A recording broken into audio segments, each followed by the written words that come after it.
আসসালামু আলাইকুম। সংবাদে আপনাদের সবাইকে স্বাগত জানাচ্ছি। আমি ফিরোজ তোহা। শুরুতেই সংবাদ শিরোনাম। বাংলাদেশের সর্বশেষ গুরুত্বপূর্ণ আপডেট সংবাদে আপনাকে স্বাগত। শুরুতেই সংবাদ শিরোনাম, পরে বিস্তারিত। শুরুতেই জানাবো, ফিরোজার পথে খালেদা জিয়ার গাড়িবহর পথে নেতাকর্মীদের উচ্ছ্বাস। দীর্ঘ ৪ মাস পর লন্ডন থেকে দেশে ফিরলেন বিএনপির চেয়ারপারসন বেগম খালেদা জিয়া। সঙ্গে আছেন দুই পুত্রবধূ জুবাইদা রহমান ও সৈয়দা শারমিলা রহমান। আজ মঙ্গলবার ৬ মে সকাল ১০টা ৪০ তাকে বহনকারী কাতার এয়ার অ্যাম্বুলেন্সটি রাজধানীর হজরত শাহজালাল আন্তর্জাতিক বিমানবন্দরে অবতরণ করে। এরপর দুপুর ১টার পর তাকে বহন করে নিয়ে যাওয়া হয় তার বাসায়। এ সময় বিএনপির নেতাকর্মীদের বিভিন্ন স্লোগান দিতে দেখা গেছে। তারা স্বৈরাচার বিরোধী বিভিন্ন স্লোগান দিয়েছেন। প্রথমেই থাকবে, ইসরায়েলে হামলার পর হুতিদের অভিনন্দন জানালেন ওমানের গ্র্যান্ড মুফতি। ইসরায়েলের বেন গুরিয়ন আন্তর্জাতিক বিমানবন্দরে হুতি বিদ্রোহীদের ব্যালিস্টিক ক্ষেপণাস্ত্র হামলার পর ইয়েমেনের এই গোষ্ঠীকে অভিনন্দন জানিয়েছেন ওমানের গ্র্যান্ড মুফতি Sheikh Ahmed bin Hamad Al Khalili. আজ এক প্রতিবেদনে এই তথ্য জানিয়েছে মিডল ইস্ট। এরপর জানাবো, এবার ৩০টি যুদ্ধবিমান নিয়ে ইয়েমেনে হামলা চালালো ইসরায়েল বাহিনী। ইসরায়েলের প্রধান আন্তর্জাতিক বিমানবন্দর বেন গুরিয়ন আন্তর্জাতিক বিমানবন্দরে হুতিদের ক্ষেপণাস্ত্র হামলার একদিন পরই ইয়েমেনে ৩০টি যুদ্ধবিমান নিয়ে ভয়াবহ হামলা চালিয়েছে ইসরায়েল। খবর আল জাজিরার। এদিকে পাকিস্তানে তীব্র সংঘর্ষ, এক সেনাসহ নিহত নয়। পাকিস্তানের খাইবার পাখতুনখোয়ায় ওয়াজিরিস্তান, খাইবার এবং বান্নু জেলায় পৃথক ৯ জন নিহত হয়েছে। এর মধ্যে একজন সেনা সদস্য, বাকি ৮ জন সন্ত্রাসী। পাকিস্তান সেনাবাহিনী আন্তঃবাহিনী জনসংযোগ পরিদপ্তর আইএসপিআর এক বিজ্ঞপ্তিতে বিষয়টি নিশ্চিত করেছে। খবর জিও নিউজের। এবারে জানাবো, পাক ভারত উত্তেজনা নিয়ে পাকিস্তান প্রধানমন্ত্রীর সঙ্গে কথা বলেন জাতিসংঘের মহাসচিব বান কি মুন। দক্ষিণ এশিয়ার বর্তমান নিরাপত্তা পরিস্থিতি ও পাক ভারত উত্তেজনা নিয়ে টেলিফোনে সংলাপ করেছেন জাতিসংঘ মহাসচিব অ্যান্টোনিও গুতেরেস ও পাকিস্তানের প্রধানমন্ত্রী শেহবাজ শরীফ। এই সপ্তাহের মধ্যে দ্বিতীয়বারের মতো শেহবাজ শরীফকে ফোন করেছেন জাতিসংঘের মহাসচিব। প্রিয় দর্শক, এতক্ষণ শুনছিলেন সংবাদ শিরোনাম, এবারে বিস্তারিত। তবে তার আগে বন্ধুরা, অনুরোধ থাকবে এই সংবাদটিতে একটি লাইক দিন। এই চ্যানেলে আপনি নতুন হয়ে থাকলে আমাদের সংবাদটি দেখতে দেখতে চ্যানেলটি সাবস্ক্রাইব করে রাখুন। কমেন্ট করে বন্ধুরা আপনার মূল্যবান মতামত জানিয়ে দিন আপনি বিশ্বের কোন দেশ থেকে বা বাংলাদেশের কোন স্থান থেকে আমাদের সংবাদটি দেখছেন এবং শুনছেন। আর বন্ধুরা, গাজা যুদ্ধে আপনি যদি নিরীহ ফিলিস্তিনিদের ভালোবেসে থাকেন, কমেন্টে ইয়েস লিখে বিশ্ববাসীকে জানিয়ে দিন। এবারে বিস্তারিত। ফিরোজার পথে খালেদা জিয়ার গাড়িবহর পথে নেতাকর্মীদের উচ্ছ্বাস।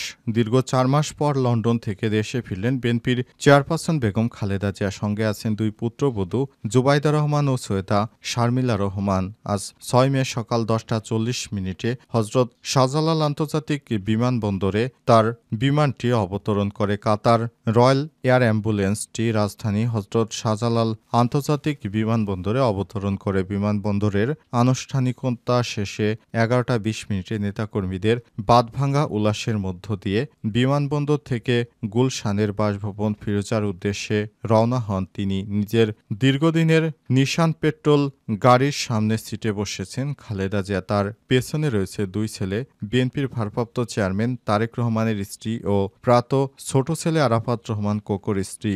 সরেজমিনে দেখা গেছে সকাল থেকেই হাজার হাজার নেতাকর্মী বিএনপির চেয়ারপারসনকে স্বাগত জানাতে বিমানবন্দরে জড়ো হতে থাকে। খালেদা জিয়ার গাড়ি বিমানবন্দর থেকে বের হওয়ার সময় তারা স্লোগান ও করতালির মাধ্যমে উল্লাস প্রকাশ করেছেন। নেতাকর্মীদের আবেগঘন উপস্থিতিতে পুরো বিমানবন্দর এলাকা উৎসব মুখর হয়ে ওঠে। খালেদা জিয়ার গাড়িবহর বিমানবন্দর থেকে গুলশানের পথে রওনা হলে রাস্তার দুই পাশে দাঁড়িয়ে থাকা নেতাকর্মীরা স্লোগান দিয়ে খালেদা জিয়াকে স্বাগত জানায়। ইসরায়েলে হামলার পর হুতিদের অভিনন্দন জানালেন ওমানের গ্র্যান্ড মুফতি। ইসরায়েলের বেন গুরিয়ন আন্তর্জাতিক বিমানবন্দরে হুতিদের ব্যালিস্টিক ক্ষেপণাস্ত্র হামলার পর ইয়েমেনের এই গোষ্ঠীকে অভিনন্দন জানিয়েছেন ওমানের গ্র্যান্ড মুফতি Sheikh Ahmed bin Hamad Al Khalili. আজ এক প্রতিবেদনে খবর দিয়েছে বার্তা সংস্থা মিডল ইস্ট।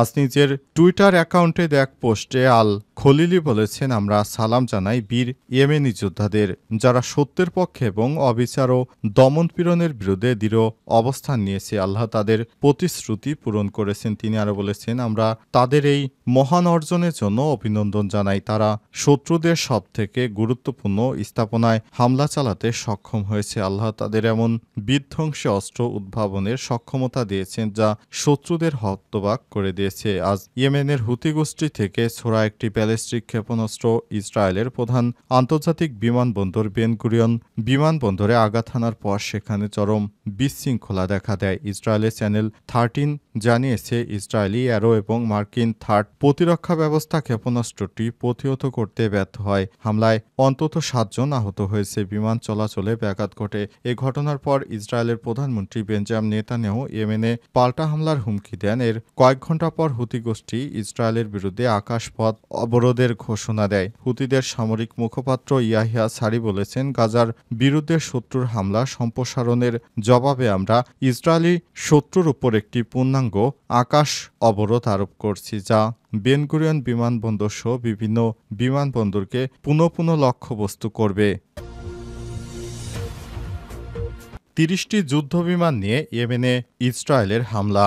ইসরায়েলের প্রধান বিমানবন্দর বেন গুরিয়নে হুতিদের ক্ষেপণাস্ত্র হামলার একদিন পরই ইয়েমেনে 30টি যুদ্ধবিমান নিয়ে ভয়াবহ হামলা চালিয়েছে তেল আবিব। খবর আল জাজিরার টুইটার পোস্টে আজ এই হামলার বিষয়টি নিশ্চিত করেছে ইসরায়েলের সেনাবাহিনী। এতে বলা হয়েছে, ইসরায়েলে হামলা চালানোর পাল্টা পদক্ষেপ হিসেবে হুতি নিয়ন্ত্রিত অঞ্চলে হামলা চালানো হয়েছে। ইসরায়েল জানিয়েছে, ইয়েমেনের হোদেইদা বন্দর এলাকায় সন্ত্রাসী অবকাঠামো এবং হোদাইদার পূর্বে একটি কংক্রিট কারখানায় হামলা চালানো হয়েছে। তেল আবিব দাবি করেছে, ওই কারখানাটি হুতিদের জন্য একটি গুরুত্বপূর্ণ অর্থনৈতিক সম্পদ এবং এটি সুড়ঙ্গ ও সামরিক অবকাঠামো নির্মাণে ব্যবহার হয়ে আসছে। বিবৃতিতে ইসরায়েল দাবি করেছে, হুতিরা ইরানের দিক নির্দেশনা এবং অর্থায়নে ইসরায়েল ও তার মিত্রদের ক্ষতি করে আসছে।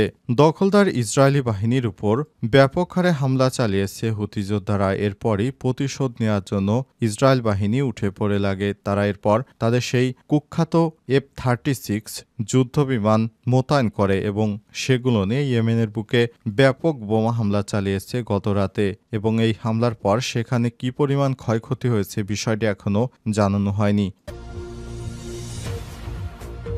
পাকিস্তানে তীব্র সংঘর্ষ, এক সেনাসহ নিহত 9। পাকিস্তানের খাইবার পাখতুনখার ওয়াজিরিস্তান, খাইবার এবং বান্নু জেলায় পৃথক সংঘর্ষে 9 জন নিহত হয়েছে। এর মধ্যে একজন সেনা সদস্য এবং বাকি 8 জন সন্ত্রাসী। আজ পাকিস্তান সেনাবাহিনীর আন্তঃবাহিনী জনসংযোগ দপ্তর ISPR এর বরাতেই তথ্য জানায় জিও নিউজ।